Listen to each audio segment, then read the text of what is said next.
Hi everybody. For notes this week, we're going to go over some rational equations and how to solve them. So if you see something like what you're seeing displayed here on 1 and 2, it already looks like proportions. You guys have seen this in pre-algebra, maybe even before, where you have kind of a set of fractions set equal to each other, and we use cross multiplication to solve. So we're going to do that here with rational equations. The other option, if we don't have problems that look like 1 or 2, we're going to use this second method called using the LCD. This first page is all going to be about method 1, so that's why I have 1s next to these, because we should be able to use the method 1 of proportions to condense them into a proportion, cross multiply, and solve. Method 2, we're going to multiply each side of the equation by the least common denominator. So in other words, we're going to find the denominator that they can have in common and solve. So we're going to go through, like I said, method 1 first. So that would be something like this for number 1. I have a proportion equal to another proportion, so I can cross multiply. So I'm going to do 7x equals 4 times the quantity x minus 6. So here I'm going to have to distribute. So we do that. We should get 7x equals 4x minus 21. Then I'm going to get x's to one side. So that should be 3x equals negative 24. When I solve that, I should get x equals negative 8. So it does say solve each equation and then check all solutions. You need to be really careful with these for when you plug them back in for the x's to make sure it actually works. So here I would have 7 over negative 14. That's what I have right here. Equal to 4 over negative 8. Those both simplify to a negative 1/2. So we're good. That answer checks. So I'm going to go through on this worksheet and do all the odds. If you want to try all the evens, you can, and then there should be a completed note sheet that's a little bit more legible attached to this post as well. Okay, the next one we're going to go through is number 3 again. We're going to use that method number 1 of proportions. This gets a little bit more interesting because when I cross multiply here, I get an r squared, and then I'm going to have 4 times the quantity r minus 1, so I'm going to have to distribute again. So now I have r squared equals 4r minus 4.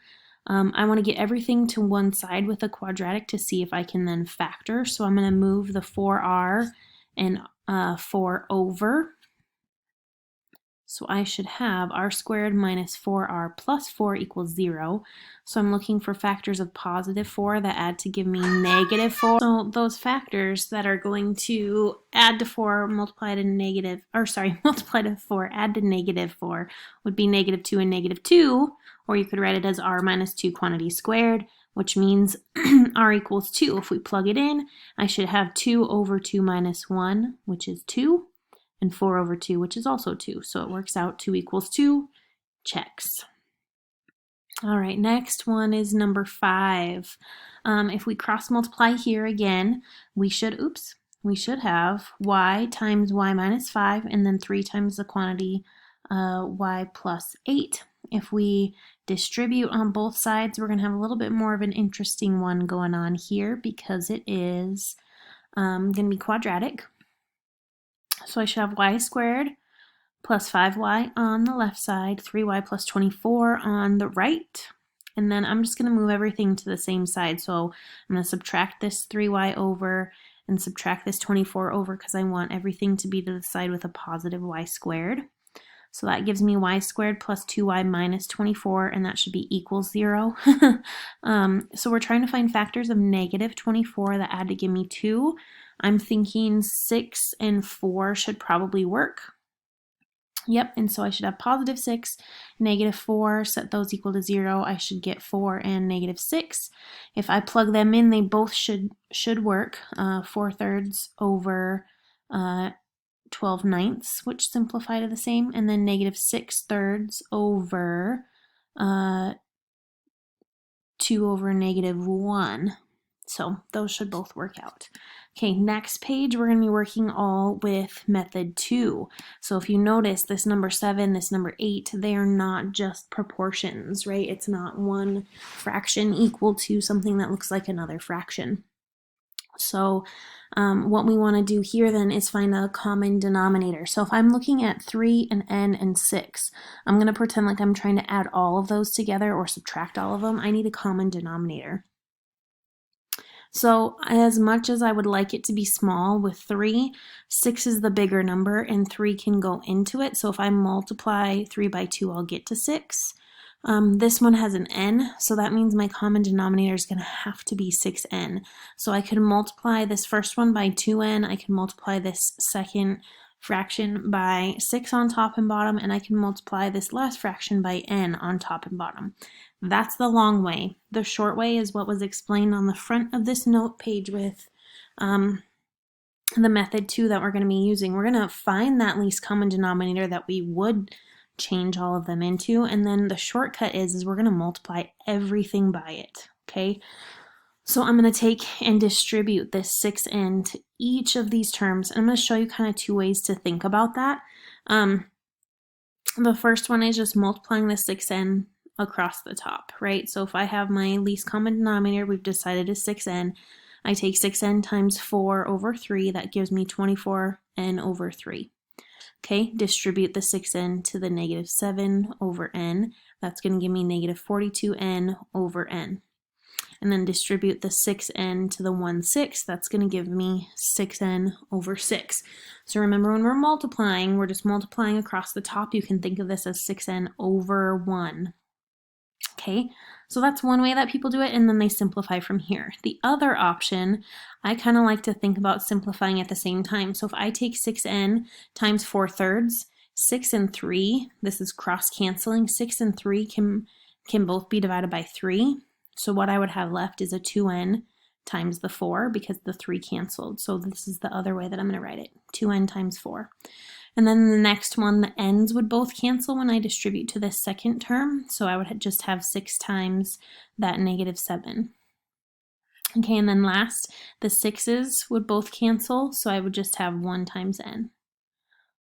Either way, when I simplify with all of these, I'm going to get 8n minus 42 equals n. And then I'm going to solve, get 7n equals 42. And I get n equals 6. When I check it, it should work. Okay, number 9. Again, we got to try to find common denominator. This is p squared minus 4 in the denominator, which is a difference of squares. So if you think about your least common denominator here, it should be p squared minus 4, or you can think of it as p minus 2p plus 2. So that's what this says, p minus 2p plus 2. It's kind of hard to see, but we're going to multiply both of these terms by it. On the right side, I'm just going to say times p squared minus 4, because then on this side, those two will cancel out. Interrupted. What we get then is, I like to, again, think about cross-canceling. So I'm going to take this p minus 2 and this p minus 2, and they would cancel out. So all I would have left in the numerator is p times p plus 2, okay? And then I'm going to take this whole thing times 2, so that's what you see right here. So this is my least common denominator times 2. Okay, then on the right side of the equation, I have 8 over p squared minus 4. So when I take that times my common denominator of p squared minus 4, or again, you can think of it as p plus 2p minus 2, those two are common factors, so I can cancel them out, and I just have equals 8. So then what I'm going to do, remember p minus 2 times p plus 2 is the same thing as p squared minus 4. So I'm going to multiply that whole thing by 2. And I'm going to distribute this p on this side. So I have a p squared plus 2p, and then I have 2p squareds minus 8. Remember, this right here is p squared minus 4. So if I take each of those times 2, I should have this. Okay, and then on the other side, it equals 8 still. And again, I'm going to move everything to the left side, combining like terms. So p squared plus 2p squared is 3p squared. I have a 2p, I had a negative 8, and I'm going to subtract 8 more over. This is what I should get. So what I'm looking for, again, are factors of negative 48, because that's a times c, So 3 times negative 16 is negative 48. I'm trying to find factors of that add to give me 2. And I came up with negative 6 and 8. So then I like to use bottoms up, or you can use factoring by grouping, where we make this middle term into negative 6p plus 8p. The other thing you can do is, let me see if I can grab my writer tool here. So remember, bottoms up, we would take p minus 6, okay, and we know that this is not equivalent. But what we can do with bottoms up is write it with the 2 factors that we find. Sorry, that's a funky looking 8, but I'm trying to write with the mouse, which is very difficult. And then the next part of what we do is we divide by the a value, okay? And we remember we say simplify, otherwise bottoms up.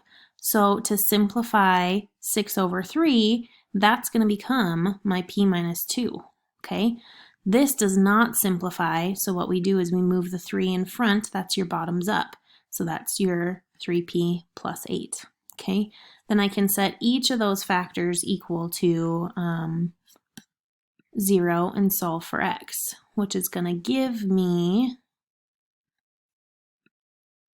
2 and negative 8/3, okay? So the 2, if I plug it into this denominator and even this denominator, what I'm going to get is a dividing by 0. Is that something we can allow? No. So what I'm going to do then is say, okay, 2 is an extraneous solution. That doesn't work. And then I'm going to show how I checked negative 8/3 on the calculator. So remember last week I talked to you about alpha y equals. If you have the newer operating system, you can use that first option to create a fraction. So that's what I did here. I typed in negative 8/3 over negative 8/3 minus 2 plus 2. That's the left side of the equation. I got this answer, 18/7. Then on the right side, it was 8 over p squared, or sorry, x squared minus 4, and I plugged in negative 8/3 squared minus 4, got the same answer. So we know, oh, it was p. So we know that this works because I get 18/7 equals 18/7. All right, last problem we're gonna go through. Again, this one's kind of similar to number 9, but this one's kind of nice because the common denominator is just gonna be x plus 3. If you notice in number 9, this just had p minus 2. This one was p minus 2 times p plus 2. So what we do is we make sure that we write down the factor they have in common, which is p minus 2.